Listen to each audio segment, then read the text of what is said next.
Hey there, lovely people. It's your girl Alexa, and today I'm gonna spill the tea of what it takes to make it in this crazy thing we call adulthood. Buckle up because tonight we're diving deep into the world of dreams, reality checks, and a little sass. So picture this: you're straight out of high school, ready to take on the world, right? If you're anything like me, you had big dreams and even bigger ambition. But hold, before you go galloping into the sunset, and I will join you, let's chat about a few things I wish somebody told 18-year-old Alexa.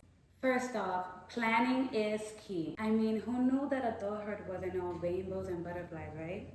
Sure, I was the queen of fashion in high school, but little did I know it was a jungle out there, especially this jungle. I learned the hard way that having a plan B and a plan C is sometimes a lifesaver.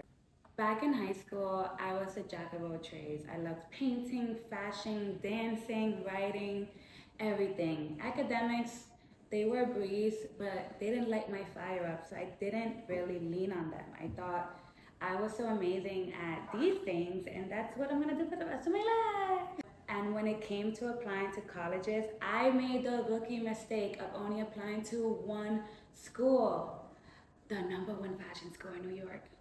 I put all my eggs in one basket. The rejection letter from that school came in the mail and it felt like a slap in the face. So there I was, staring at the rejection letter. Like, now what? I had to pivot and think on my feet fast. Good thing I'm a New Yorker. The road to the big city was full of detours and setbacks, and all because I didn't do my homework. If only I would have done more research and due diligence from the get-go. This mistake cost me years. But hey, spoiler alert, I did graduate from college, cum laude, and I do live in the city now. It wasn't easy, but every stumble learned me a valuable lesson. Moral of the story, don't underestimate the importance of doing your due diligence and preparing and being flexible. And now let's talk about asking for help. I know how intimidating it could be to admit that you're not Superwoman. But trust me, nobody thinks you are, and nobody expects you to. Swallow your pride, sweetie, and reach out to those that have been there and done that. You'll be amazed at all the doors that just swing open ready to help you. But you have to be brave enough to ask. The rejection. Imagine feeling like a total imposter, full of anxiety, and questioning every single decision that got you here. I was devastated. It was my reality at that moment. This exciting time where people are off to college and I had nowhere to go and no help.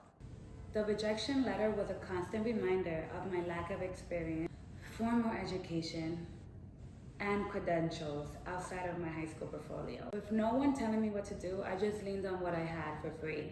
My confidence, my personality, and my attitude. I realized that I had to get over my fear of seeking help from adults around me. So I mustered up the courage to go and apply to internships even though I wasn't enrolled in a fashion. After 1 month of knocking on doors and walking around Soho in the design district with my resume, a fashion house gave me an internship and I started working alongside girls and boys attending my dream school.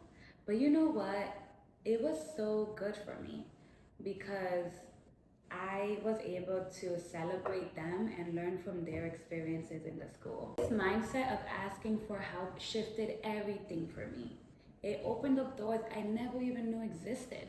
People at the internship were amazed that I wasn't enrolled in school, but someone took a chance on me because I was vulnerable and brave enough to ask for an opportunity. People began to respect me because of my honesty and how open I was about my reality. If I would have went in there like acting perfect and like Superwoman and that I'm too good for that school, I would have never flew. But because I was real, it took me a long way. So remember, sometimes it's okay not to have all the answers. It's about asking the right question. Now, let's discuss the elephant in the room. Fun! That's right, amidst all the chaos of being an adult, I'm recommending for you to have fun. Remember to have fun. Life's too short to be stuck in a rut, honey. Let your hair down and live a little. Trust me, your future self would think. Imagine if someone told me earlier to have more fun and not be so laser focused on my to-do list. It took me until 25 years old to really start having fun.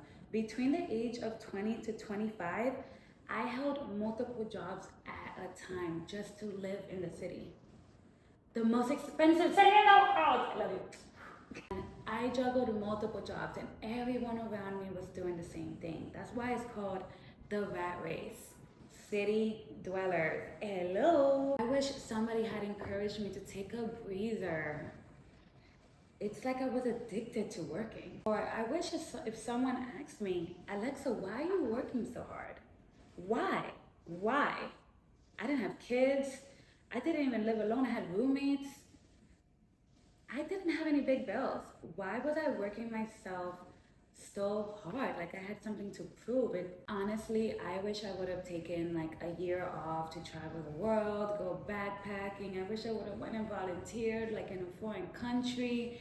Like when you're that young and you're around 18 to 25 and you don't have kids and you're healthy, you can go work anywhere, like experience life. You have the most energy, the most enthusiasm, again, just the most energy. Your body's healthy. You don't really need to spend a lot of money on food. Like you have so much at your disposal, and there's so many programs for recent graduates all around the world. And so that is one thing. I don't regret much in life, but I do wish I took advantage of like recent graduate programs abroad or even programs in America just to experience outside of New York. I am a New Yorker, and besides vacations, I've just been here. Now I get it. Now I understand why I see seniors going on these cruises and going on vacations because they waited until they were retired. And I'm so grateful that now I have the mindset to enjoy myself and not just work, work, work, work. And I've normalized playtime in my life. It's not just a luxury anymore, like it is a way of life. So hey, if you've been nodding your head this whole time, please do me a solid and hit the subscribe button. This is the first of many videos all about hair and life advice from Alexa from New York City. Now to wrap it up, leave me a comment of what you would recommend to your 18-year-old self if you had a chance. Drop the gems in the comments. Until next time, stay fabulous, stay fierce, and don't worry, we're gonna do this adulthood thing together.